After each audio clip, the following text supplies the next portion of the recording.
Movie की starting में हमें एक लड़के को दिखाया जाता है जो समुद्र में एक लकड़ी के सहारे अपने आप को डूबने से बचा रहा होता है। तभी सीन शिफ्ट होता है और कुछ बच्चों को दिखाया जाता है, जहां एक लड़की जिसका नाम मैसी था वो उनको शिकारियों की कहानी सुना रही होती है कि एक वक्त था जब समुद्री जानवर तट पर आकर सब तबाह कर देते थे। समुद्र पर कोई भी जहाज सुरक्षित नहीं था, लेकिन शिकारियों की वजह से आज वक्त बदल गया है, क्योंकि ये ऐसे बहादुर योद्धा हैं जो उन्हीं के इलाके में जाकर उनसे जंग लड़ते हैं और अपनी जान पर खेलकर उन डरावने राक्षसों को एक एक करके ख़त्म करते हैं। उन शिकारियों के सबसे महान जहाज का नाम है तूफान और सबसे महान शिकारी हैं कैप्टन क्रो। तभी वहाँ उन बच्चों की मेड आ जाती है जो उन सभी बच्चों को जल्दी सो जाने को कहती हैं। मेड के जाने के बाद मैसी वहां से छुपकर भाग जाती है। उसके बाद हमें समुद्र में एक बड़े से बोट यानी तूफान को दिखाया जाता है, जहां हम कैप्टन क्रो और जैकब को देखते हैं। जैकब वही लड़का होता है जिसे हम मूवी के स्टार्टिंग में देखे थे, जिसे कैप्टन ने अपने बेटे की तरह पाला और वो लोग रेड ब्लस्टर का शिकार करने के लिए उसको ढूंढ रहे होते हैं। उसके बाद हम सारा को देखते हैं जो कैप्टन क्रो की सबसे वफादार साथी होती है, जो बताती है कि हम रम पेपर आइलैंड पार कर चुके हैं और ट्रैगमोर की तरफ बढ़ रहे हैं। तभी उनको अपने ही साथी के जहाज पर हमले की खबर मिलती है।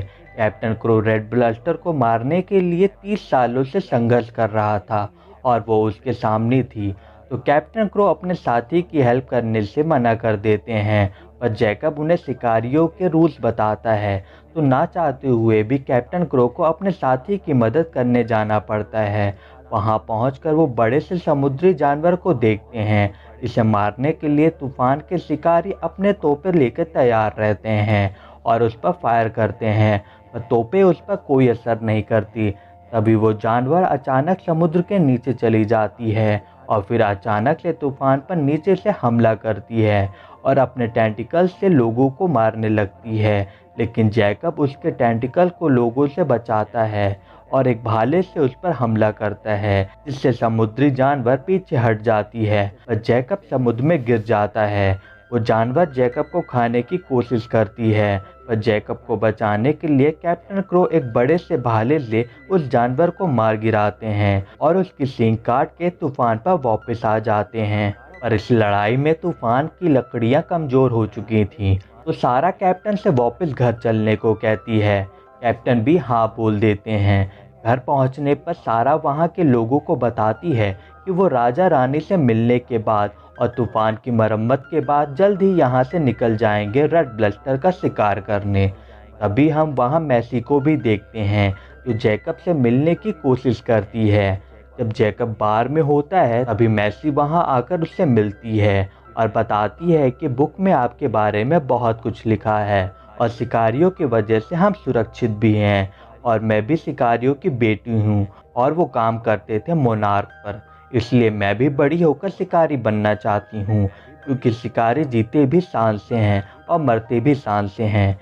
जैकब उसका पता पूछता है तो मैसी बताती है वो गेल्स्टन के ऑर्फनेज में रहती है और वहाँ से भाग के आई है और वापस नहीं जाना चाहती, क्योंकि वो तूफान पर साथ चलना चाहती है। ये सुनकर जैकब शॉक्ड होता है, फिर वो उसे मना करता है क्योंकि तूफान पर बच्चों का आना मना है।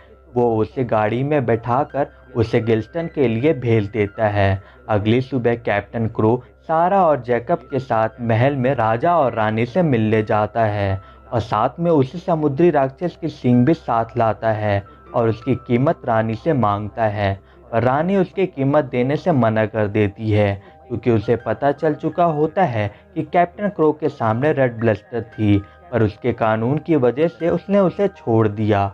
वहाँ के राजा ने एक नया जहाज बनवाया था जिसे वो जनरल लीड करने वाला था, और अब वो शिकारियों को समुद्र में जाने नहीं देना चाहते थे, क्योंकि ये उन्हें बहुत महंगा पड़ रहा था। और कैप्टन इस बात से गुस्सा हो जाता है।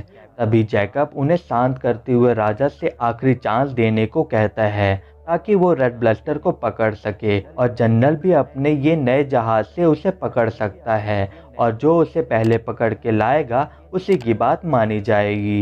राजा इसके लिए तैयार हो जाता है और इसके बाद कैप्टन अपने मिशन के लिए निकल जाता है और रेड ब्लास्टर को पकड़ने का प्लान बनाने लगते हैं। इसके बाद कैप्टन सबको मोटिवेट करता है और सब जश्न मनाने लगते हैं।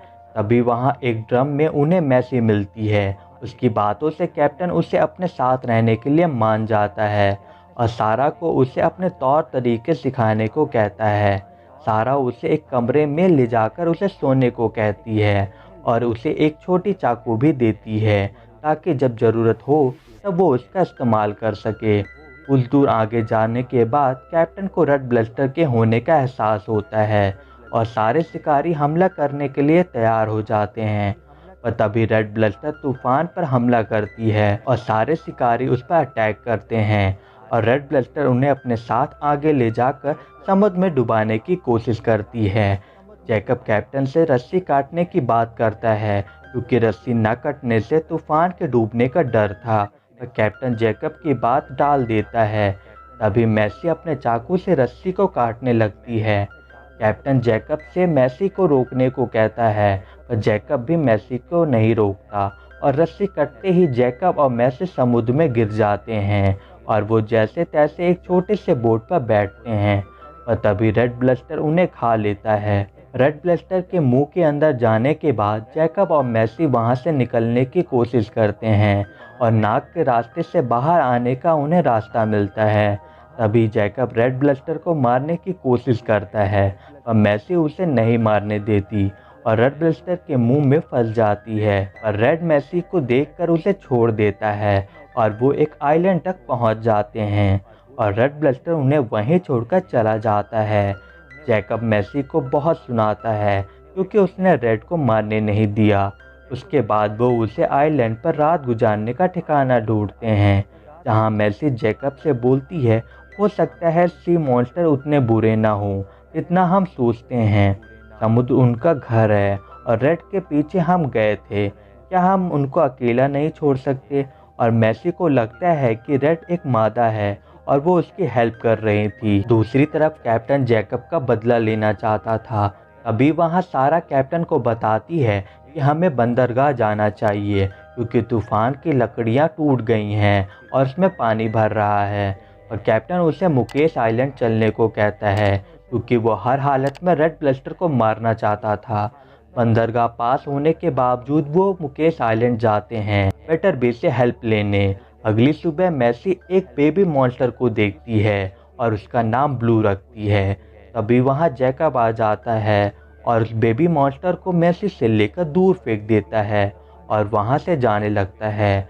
पर वहाँ बहुत सारे मॉन्स्टर के अंडे होते हैं जो गलती से जैकब से सारे अंडे टूट जाते हैं और वो सारे बेबी मॉन्स्टर जैकब और मैसी को घेर लेते हैं। तभी उन बेबी मॉन्स्टर की मां आ जाती है और उस मॉन्स्टर से बचने के लिए जैकब और मैसी बोट से भागने लगते हैं। पर कुछ ही दूर जाने के बाद उन पर एक बड़ा सा स्क्रैप अटैक करता है।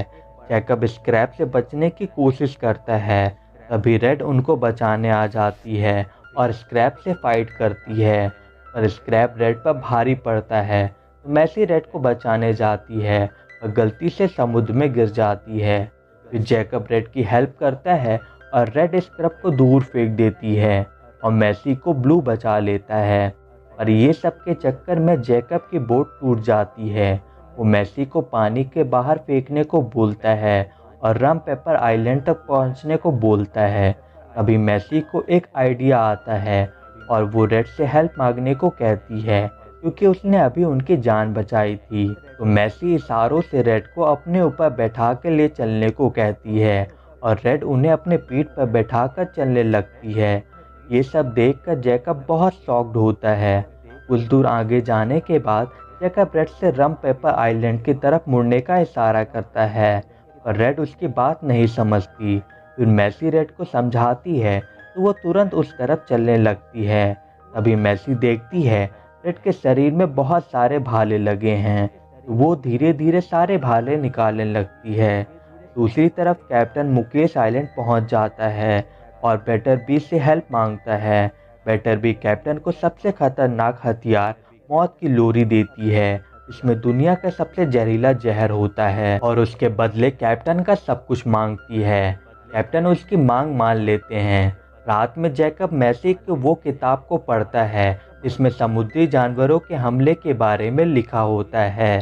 पर जैकब को वो कहानी सच्ची नहीं लगती है, क्योंकि उसने ऐसे टापू का नाम नहीं सुना था जिसे समुद्री जानवरों ने तबाह किया हो।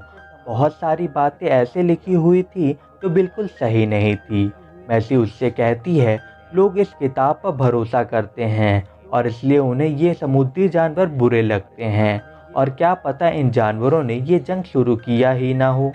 जैकब को विश्वास होने लगता है कि समुद्री जानवर बुरे नहीं होते हैं। वो लोग रम पेपर आइलैंड पहुंच जाते हैं और रेड उन्हें उतार देती है। पर उसके जाने से पहले जैकब रेड ब्लस्टर से वादा करता है कि आज से वो कभी भी समुद्री जानवर का शिकार नहीं करेगा, और वो ब्लू को भी उसके साथ छोड़ देते हैं। मैसी रेड से गले लगाकर उसे वहां से जाने को कहती है, पर तभी रेड आइलैंड की तरफ बढ़ने लगता है। वहाँ राजा के जनरल का जहाज होता है, जिसे देखकर रेड भड़क जाती है और जहाज की तरफ बढ़ने लगती है। जहाज के लोग रेड पर हमला करते हैं। जैकब और मैसी रेड को रोकने उसके पीछे भाग रहे होते हैं, पर इसमें मैसी वहां घायल होकर गिर जाती है। अभी रेड एक ही झटके में जहाज के 2 टुकड़े कर देती है और वो जनरल को मारने ही वाली होती है। और तभी कैप्टन क्रो अपनी तूफान के साथ वहां आ जाता है, जिसे देखकर रेड उनकी तरफ बढ़ने लगती है।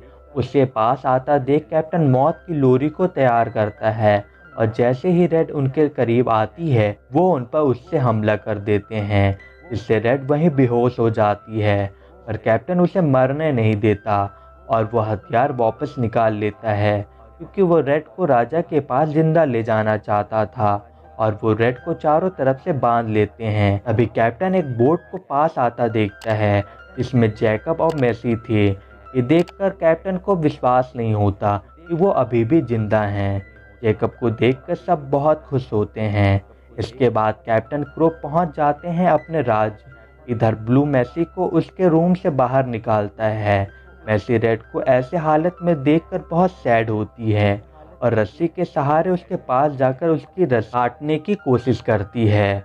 राजा और रानी कैप्टन क्रो की तारीफ करते हैं और कैप्टन एक बड़े से भाले से रेड को मारने ही वाला होता है। तभी जैकब बीच में आ जाता है। जैकब और कैप्टन के बीच फाइट होती है।